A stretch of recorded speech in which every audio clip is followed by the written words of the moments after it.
Hey guys, this is Awesome John 22 coming today with another review, and this is going to be the final review for my Devastator series, which looks like it's actually going to go up over the course of 2 weeks rather than the course of 1 week like I originally planned. But well, I am doing this on a different day than the other 3 reviews. My setup is exactly the same though, so you probably wouldn't have even noticed if I hadn't told you.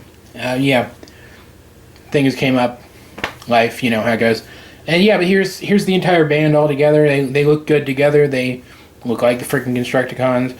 And without further ado, I'm gonna get them transformed up into Devastator. So we're gonna take these things here and all of these other bits and bobs, and we're gonna finally do with them what they are meant to do. Yes, they are accessories for the individual guys, but most importantly, they are parts of Devastator. So we're gonna plug these things together to make Devastator's giant rifle, which is the only signature weapon of these guys that I actually cared about, because Devastator has to have the giant gun.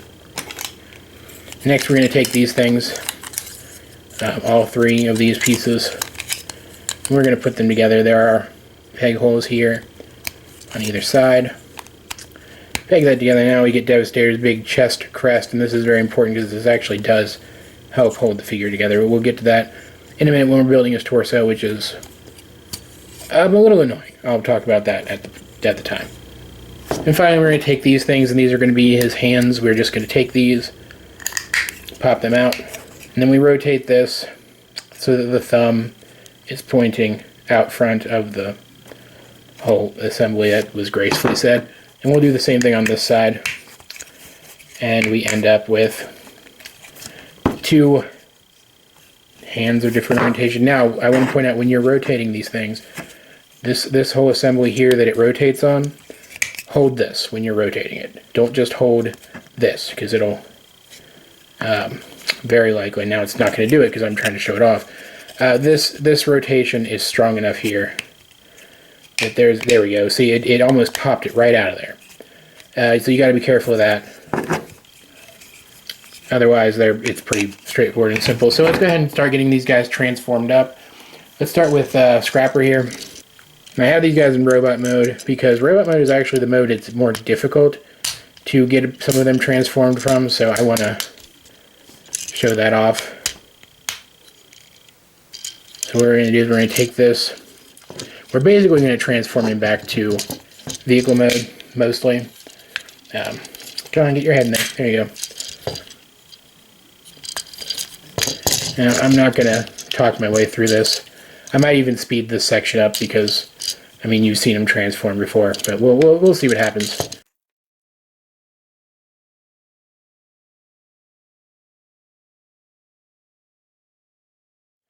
And once we get to this point here is about where we're going to stop, because this is where the transformation gets different. We're going to take this whole section here, we're going to pop it out like that on this hinge here.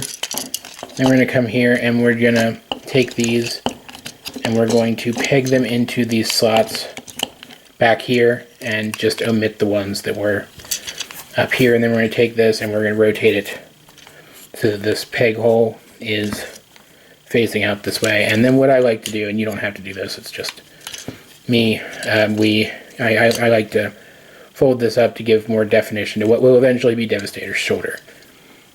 And there's one arm, sort of. Finally, I forgot, we take this piece here, plug it into that slot, that peg hole. And now we have an arm. Yay! Didn't foul that up at all. Let's do his other arm while we're at it. That would be Bone Crusher here.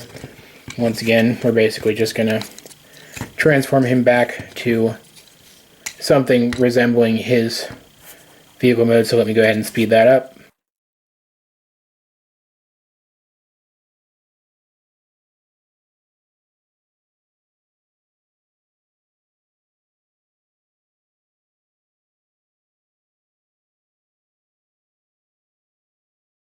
And that guy actually tripped me up there for a second, if you guys didn't notice. But basically what we're going to do is we're going to come to about the same point we did in Scrapper's transformation. We're going to take this and we're going to rest it like that. Bring this down with the peg hole facing out like so. And then we're just going to take the treads and we're going to peg them into these slots up top here. And that gives us our other arm once we attach the fist like so. And there we go. Moving on to his feet, let's start with Scrapper here. He's pretty simple. We're going to take these and accordion them in. We're going to take his head and pop it back down. Now we're going to take his shovel, and this is really interesting, and I notice I'm not speeding these up because these are more complicated. We're going to take this and we're going to bring it down like so until it just kind of pops into place like that, and then clicks into place there. And we're going to bring these out just enough that we can rotate them around and turn this over. And we're going to take this, separate it like that, and then bring this section down, back down into the place it was for vehicle mode. Slot it back together, and then we're going to leave these sections up because they do end up acting as connectors once we go to put this guy together. Fold the fists up too, I completely forgot about that. And we have one foot, and now you can see what I meant about his arms effectively acting as the heel. So there we go. The other leg being Mixmaster, he's much more simple, actually by a pretty wide margin.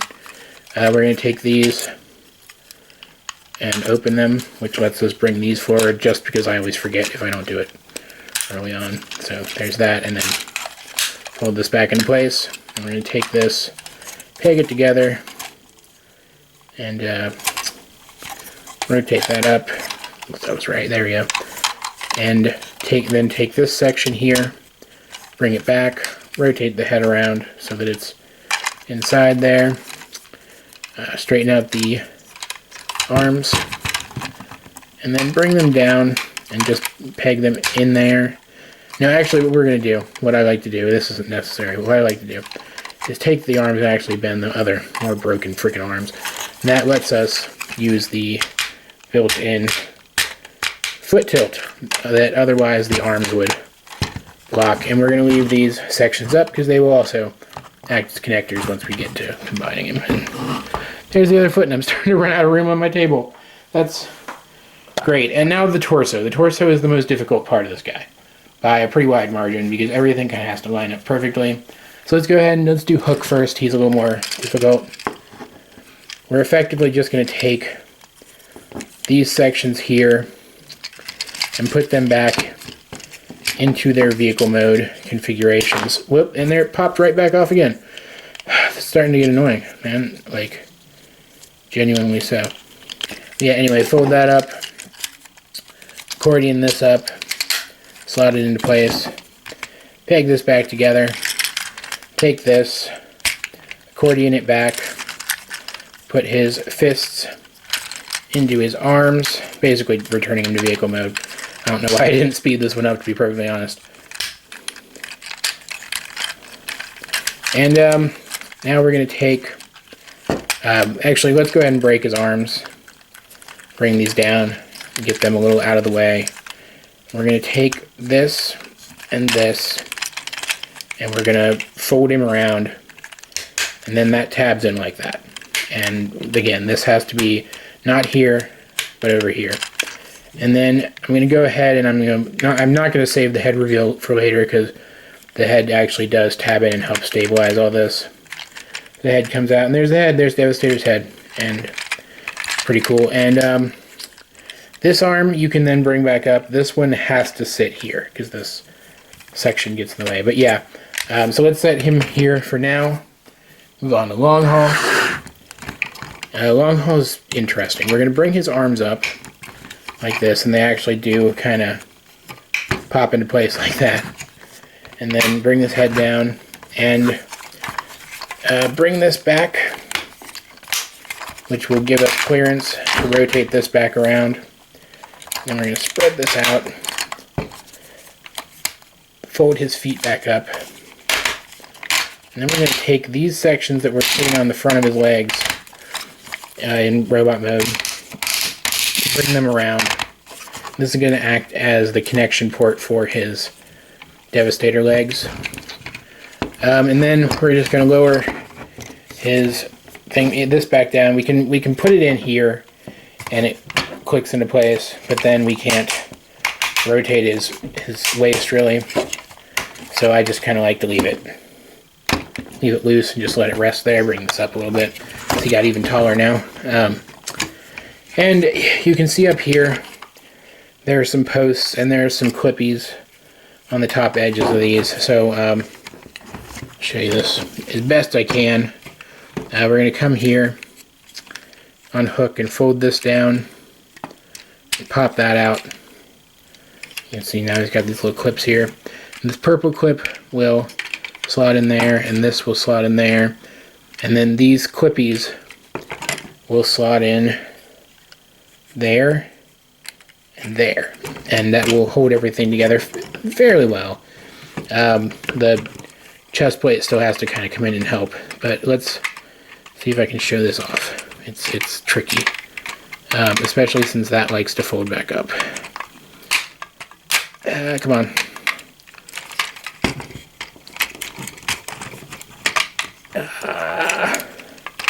Holding it in place there. There we go. And now what I like to do is I like to get those lined up first. Then come here and finagle in the little clippy sections. It's easier on me. And if it won't fall over, I'll go ahead and bring the camera up and show you now what this looks like. And that one's not in at all, is it? That's the main issue I have with this guy's combination. It feels a little needlessly complicated. That's not all the way forward is the problem. There we go. That's better. It's a little needlessly complicated, and it leaves that big gap there.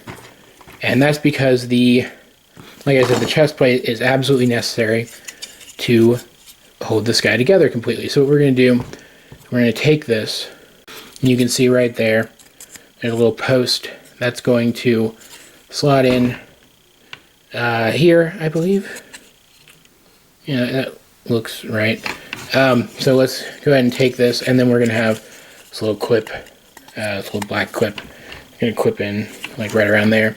So let's take these clips here as well. I forget about those. Clip around the grill here. So that's actually going to be your first step, is to get those there. And then this black clip pops in there. And that post pops in there. And that just kind of serves to hold everything together. It's really firm and solid now, and it will actually help hold the arms on as well once we reach that point. That just popped loose again. Thankfully, it's not hard to get anything. It's not super hard to get anything back into position if it does come loose. There we go. We have his torso done, and it's needlessly complicated, and it's the only thing that I find annoying about this figure. But next, we're going to take up here. We are going to pop out this connector. We're going to come over here. We're going to pop out this connector, and then just close that back up again. And that's going to allow us to put his arms on. And the arms do actually have to go on the appropriate sides. You can see there's a hole that will just fit right over that slot. And you can hear my dogs running around upstairs. Apologize for that. Once that's in, we're going to take the tread.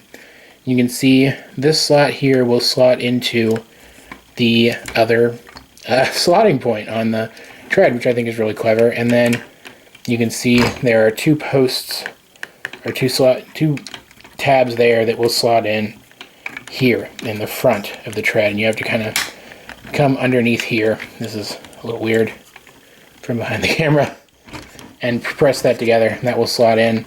And now that's not going to fall out anytime soon. It's good and secure, and because it's so awkward behind the camera, and because it's effectively the same thing, I am just going to get the other arm on here through the magic of jump cuts. There we have Devastator with both his arms in place, and he's already so freaking big. It's absolutely ridiculous. Yeah, next we're just going to come down here, and we are going to unfold this section from either side of these leg connector points. They actually go all the way around, but they're supposed to stop there. They come all the way around, but they're supposed to stop there. Bring this down so you can see what it looks like. And then we're going to come to the legs, and again, the legs do have to be on the correct side. They aren't interchangeable. And you can see there is kind of a port here, and there are these two little protrusions here that make sort of a, bring these back, a like sliding track. You just slide that in there.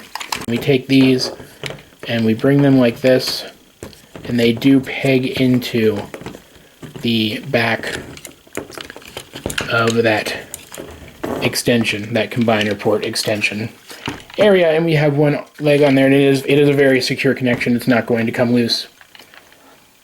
And lifting him completely out of frame, let's just go ahead and really fast do the same thing for Mixmaster. Mixmaster is a little more awkward actually because, whoa, don't fall, bud.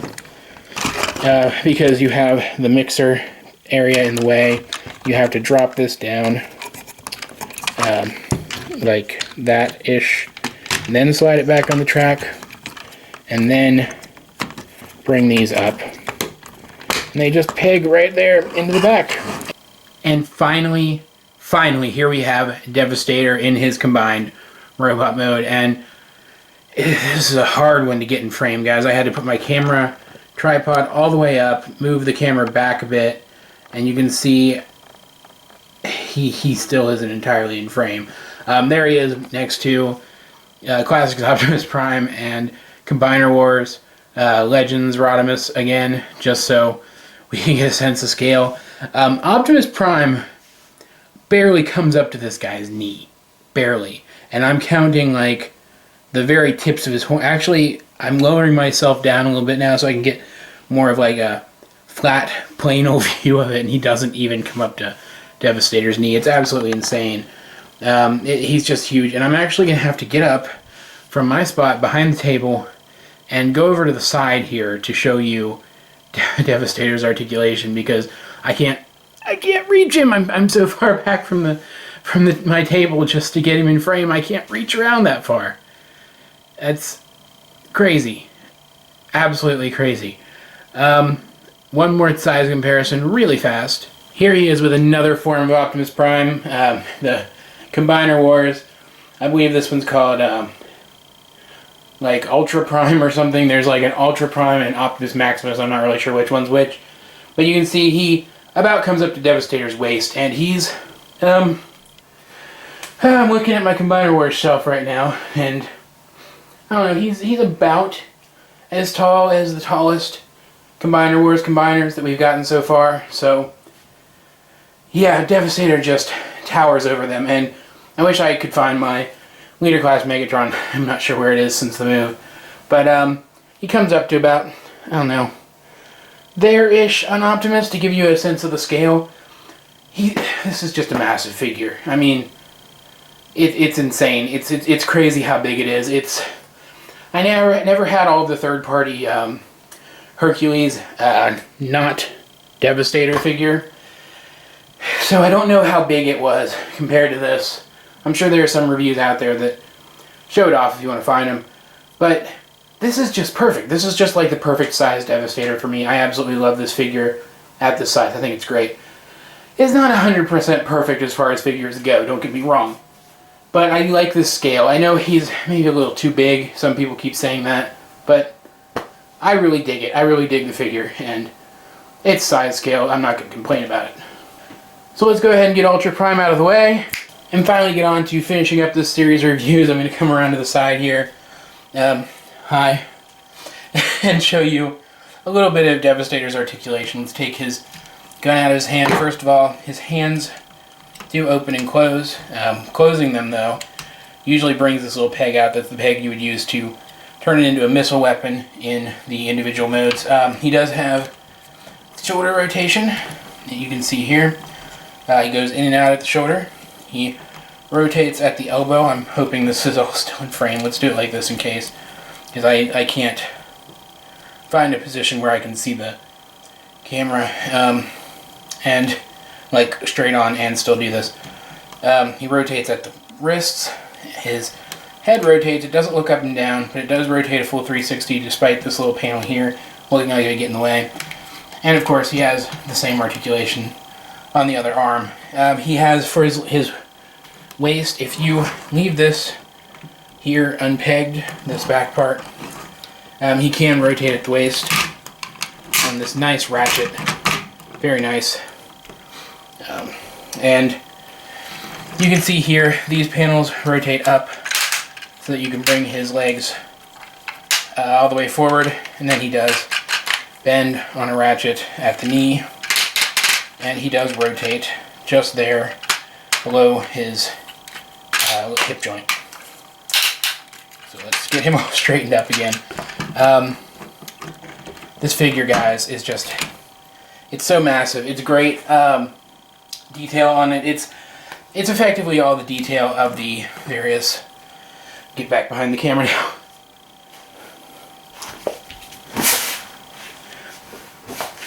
of the various Constructicons all melded together. There's nothing really super interesting here. We see the chest crest does all come together very nicely. Zooming in, we can see the silver and red details that were present on those in the vehicle modes. Well, when they were accessories, quote unquote, for the vehicle modes, end up all there together. We got the big Decepticon symbol.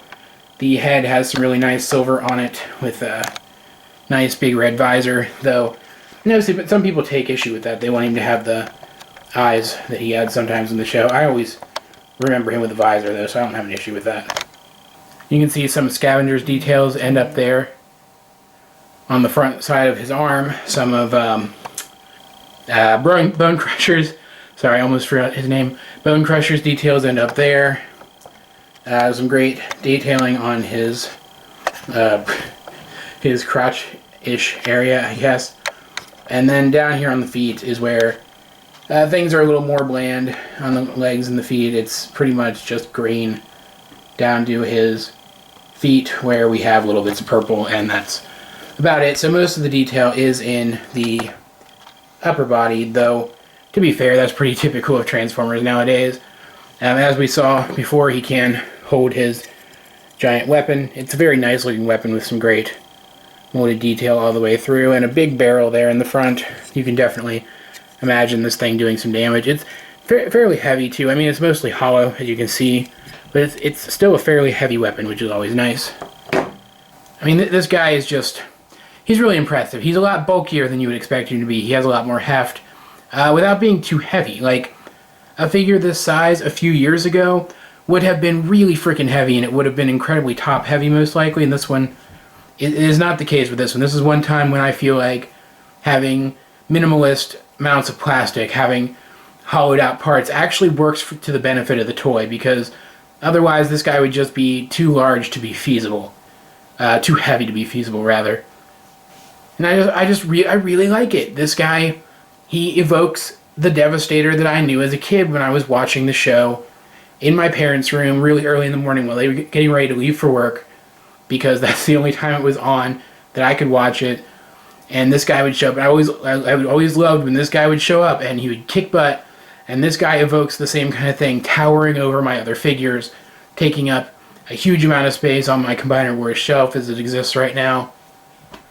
I adore it. This is my Devastator, and while it does have its flaws, especially the individual robot modes, I still really adore this figure, and it's expensive. It's like $150. I still think you guys should try to pick it up. Save up a little bit. Refrain from buying some of the repaints if you're not really into them. Go for this guy instead. He's great. Very unconventional compared to the other Combiner Wars figures, and I think a fantastic addition to anyone's Classics, Universe, Generations, Combiner Wars-esque collection. Just hands down. And I'm not going to say he's better than any of the third-party figures, because again, I don't own them, any of them. I own like 2 parts of Hercules that I don't even know where they are. But I can tell you, based on what I've seen of them, the aesthetics on this guy, they just feel so much more Transformers to me, and I'm satisfied. I'm never going to need a third-party Devastator now. I'm not even sold on the fact that I'm going to need any of the add-ons or repro labels yet. Because this guy he's impressive enough to me as things can change. I don't know. If they do, I will let you guys know. But as of now, I'm giving this figure a solid recommended. And that's about it for this review, guys. I hope you enjoyed it, because I certainly enjoyed making it. Please help me out. Like and subscribe, and leave a comment down below if you feel so inclined. And once again, if you are viewing this on what is now my original channel, which is now called AJ Universe, I do recommend you come over to my new review channel, AJ22 Reviews. Again, link in the description down below. That is where, after a few months, once all the old videos are on that new channel, that is where I will be uploading all of my reviews. So if you do come here for my reviews, that is where you will have to go. So I urge you to head on over there and give it a subscribe. Either way, this has been Awesome John 22, and I will talk to you guys later.